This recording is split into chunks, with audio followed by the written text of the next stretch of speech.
Kagulat World, patuloy na inaabangan ng mga tennis fans ang unang round showdown ni Alexandra Alex Ayala laban kay Donna Vekic sa Berlin Tennis Open. Ngunit hanggang ngayon ay maraming taga-subaybay ang nagtatanong kung bakit wala pa ring malinaw na oras ng kanilang laban. Ang matchup ay opisyal nang nakumpirma matapos silang mapabilang sa parehong first round bracket ng torneo. Sa tennis, hindi pangkaraniwan na malate ang paglalabas ng eksaktong oras ng mga laban, lalo na sa malalaking torneo. Karaniwang inilalabas ng organizers ang order of play depende sa dami ng matches, TV broadcasting requirements, kondisyon ng court at haba ng mga naunang laban. Dahil dito, maaring makumpirma ang eksaktong oras ilang oras lamang bago ang aktwal na laban. Ito ay karaniwang nangyayari hindi lamang kay Alex, kundi maging sa iba pang mga manlalaro sa WTA Tour. Ang mas mahalagang usapin ay kung unfair ba ito kay Alex.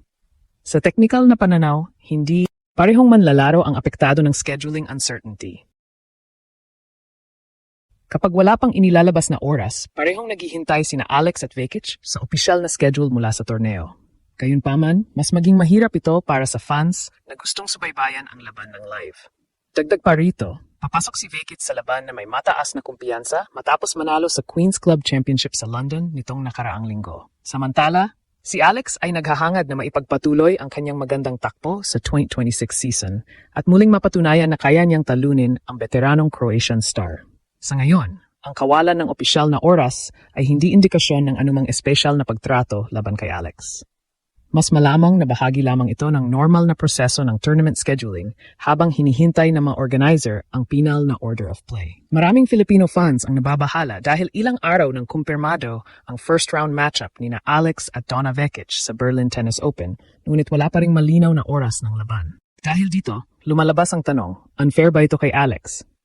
Upang masagot ito ng tama, kailangang tingnan kung paano talaga gumagana ang scheduling sa professional tennis.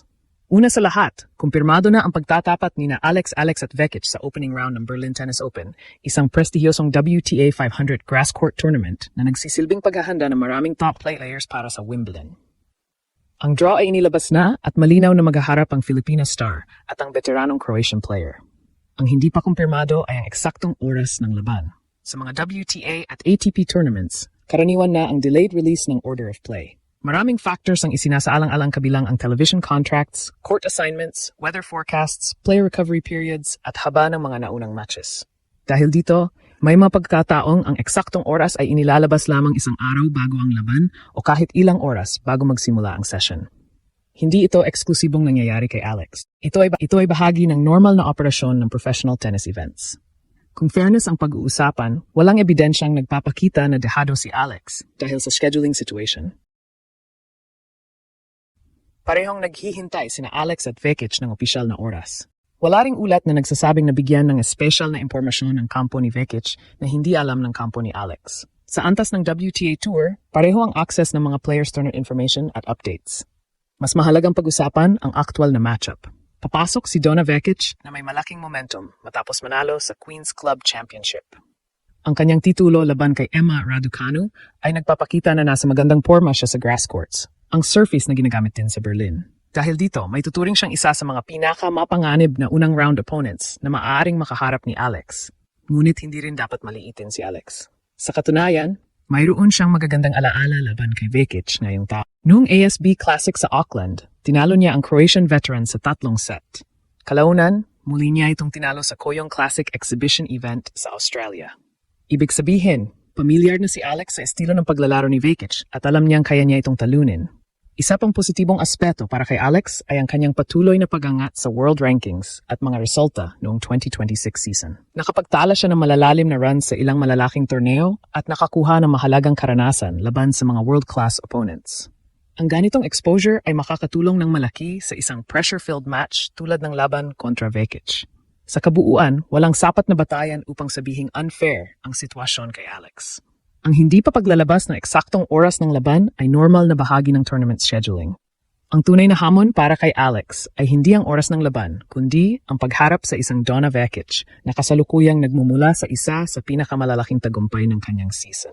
Gayunpaman, dahil sa kanilang head-to-head history na yung taon, may sapat na dahilan ang mga Pilipino upang maniwalang kayang sorpresahin muli ni Alex ang mas mataas na ranggong Croatian star. Bagamat normal sa professional tennis ang delayed release ng match schedules, hindi may kakaila na may epekto ito sa paghahanda ng mga manlalaro. Ang tennis ay isang sport na nakabatay sa routine, timing at physical preparation. Kadalasang planado ng mga atleta ang kanilang pagkain, warm-up sessions, recovery periods at mental preparation depende sa oras ng laban. Kapag hindi pa tiyak ang schedule, kinakailangang maging mas flexible ang buong team ng isang player. Sa kaso ni Alex, malamang na nakahanda na ang kanyang coaching staff sa iba't ibang posibleng scenarios. Karaniwan sa mga professional players ang magkaroon ng contingency plans para sa morning match, afternoon session, o evening schedule. Dahil dito, kahit walang opisyal na oras, hindi nangangahulugang hindi makakapaghanda ng maayos ang kampo ni Alex. Ito ang isa sa mga kasanayang natututuhan ng mga atleta habang umaakyat sa pinakamataas na antas ng tennis. Habang maraming usapan ang umiikot sa scheduling issue, may isa pang aspeto na hindi gaanong napapansin. Ang pressure ay mas nasa panig ni Donna Vekic. Si Vekic ay mas mataas ang ranking, mas may karanasan sa Grand Slam level at bagong kampiyon sa Queen's Club Championship. Dahil dito, marami ang inaasahang magbibigay sa kanya ng papel bilang paborito sa laban. Ngunit ang ganitong sitwasyon ay may kaakibat na pressure. Kapag ikaw ang inaasahang manalo, mas malaki ang mawawala kapag natalo ka. Si Alex naman ay papasok bilang underdog. Sa maraming pagkakataon sa tennis, ang pagiging underdog ay nagbibigay ng kalayaan upang makapaglaro ng walang gaanong pressure.